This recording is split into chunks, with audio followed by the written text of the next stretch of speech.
22 years ago, Bruno Gabbiani and I were reflecting on a wonderful group of people, the Renaissance scholars, but the practical men of the Veneto Vicenza, men of learning, men of imagination, and how as a group they learned to work with architects and with agricultural experts, diplomats, linguists, how they learned to work to make the world that we see around us.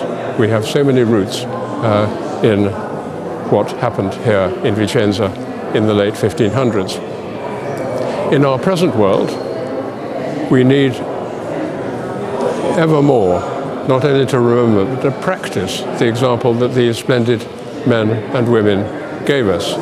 They enable us to have an example through theatre, through buildings, especially buildings now, and town planning, a sort of world culture in which people can develop as small groups their own solutions to our present needs and problems.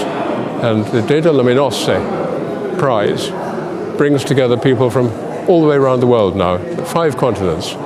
It's the most extraordinary network of practicing people, the core of which, of course, is to say that it's the clients, it's the patrons, it's the people who ask for buildings, people who have something in their head that they want to realize, and it needs professional work by architects, by planners, by craftsmen, and the backing, of course, of the authorities of their own city or country or state, and that these groups of people are able to improve the world, if that's not too grandiloquent. These groups of people are recognized in this ceremony this afternoon when the client first receives the prize and his or her architect has the next prize, and together to create the great Japanese architect Kurokawa, whatever the difficulties, these groups of people remain friends. They work in a friendly way. They, to use a favorite expression of a friend of mine, they keep smiling. So, thank you for recording me.